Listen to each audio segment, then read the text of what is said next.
Halo semuanya, kenalkan nama saya Reza.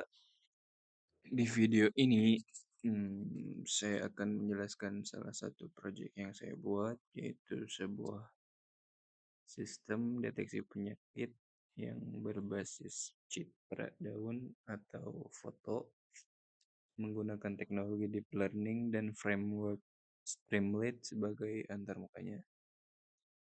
Em, Penyakit pada tanaman merupakan salah satu faktor utama yang menyebabkan penurunan hasil panen di sektor pertanian. Banyak penyakit kesulitan diidentifikasi mm, oleh petani sejak dini karena gejalanya yang mirip-mirip dan keterbatasan akses terhadap ahli pertanian. Dengan adanya teknologi seperti computer vision dan machine learning, kita bisa membangun sistem yang mampu membantu petani mengenali penyakit hanya dengan gambar daun secara otomatis, cepat, dan akurat. Tujuan dari proyek ini adalah memenuhi salah satu tugas terstruktur mata kuliah em, pengolahan citra tugas akhir semester 4 dan membangun sebuah aplikasi pendeteksi penyakit tanaman yang mudah digunakan dengan hanya mengunggah foto saja. Sistem ini diharapkan dapat membantu deteksi dini dan mengurangi risiko penyebaran penyakit tanaman.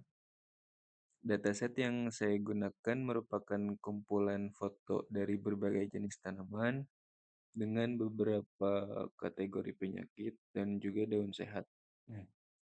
Untuk meningkatkan performa model, dataset itu telah melalui proses augmentasi seperti rotasi, zoom, flip, dan lain sebagainya. Hal ini penting agar si model dapat lebih general dan tidak overfitting. Model yang saya gunakan adalah CNN atau Convolutional Neural Network karena CNN sangat cocok digunakan dalam pengolahan citra.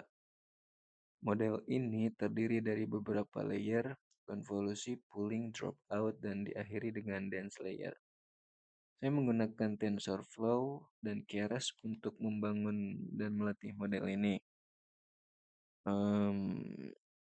Untuk membuat aplikasi ini lebih user-friendly, saya menggunakan framework Streamlit dengan antarmuka sederhana. Pengguna cukup memilih halaman disease recognition, lalu mengunggah gambar daun, dan sistem akan langsung memproses gambar tersebut dan untuk memprediksi jenis penyakitnya. Sekarang saya mau menjelaskan struktur kodenya.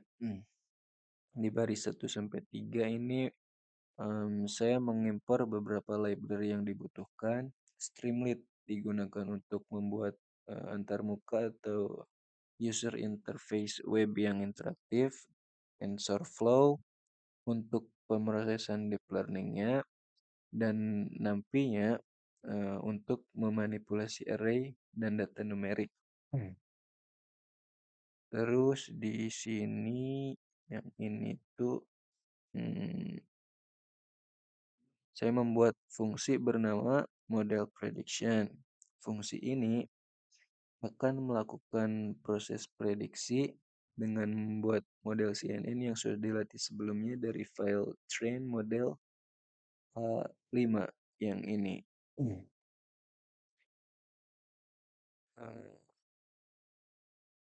Gambar yang diunggah oleh user akan diubah ukurannya menjadi 128 kali 128. Lalu dikonversi menjadi array agar bisa dibaca oleh model. Output dari model yang berupa array probabilitas untuk setiap kelas, dan saya ambil nilai indeks tertinggi sebagai hasil prediksi akhir. Terus di sidebar yang ini. Nah, ini udah mulai ke tampilannya. Mungkin kita bisa langsung sambil eh, running aja programnya sebentar.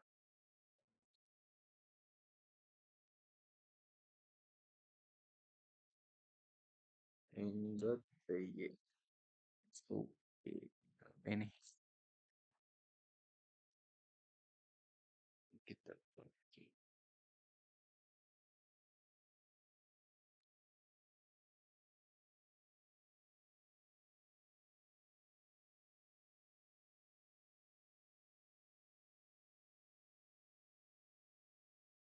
Wait. Maaf guys, ada kendala sedikit.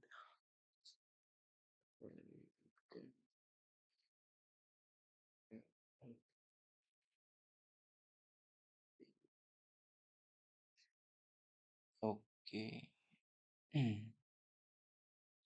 Sini sudah jalan.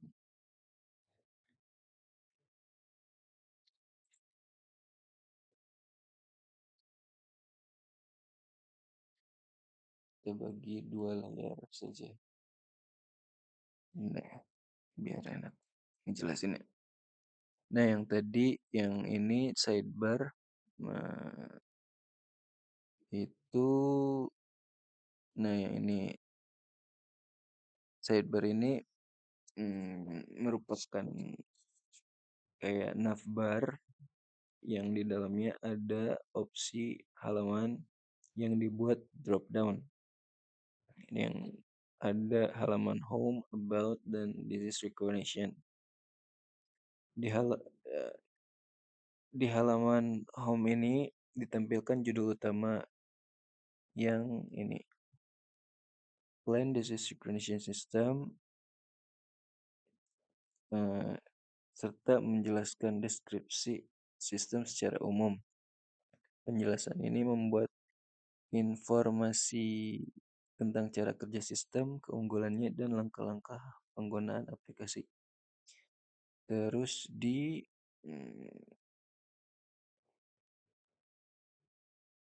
nah yang tadi itu merupakan dari struktur kode yang ini. Terus dari yang ini itu merupakan halaman about. Nah, yang ini di halaman ini berisi seputar informasi dataset yang digunakan, termasuk jumlah data yang telah dilatih. Itu yang nomor 1 ada 70.295 foto, jumlah kelas penyakit, dan bagaimana dataset tersebut disiapkan. Ini penting untuk membuat konteks kepada pengguna atau evaluator tentang ruang lingkup data yang digunakan dalam pelatihan model. Terus ada prediction page atau disease recognition yang ini. Nah, disinilah inti dari aplikasi dijalankan. Pengguna bisa langsung mengupload gambar daun menggunakan fitur file uploader atau browse file.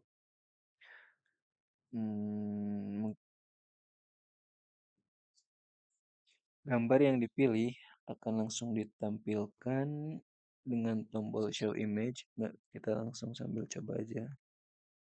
Kita ngambil dari dalam projectnya dulu.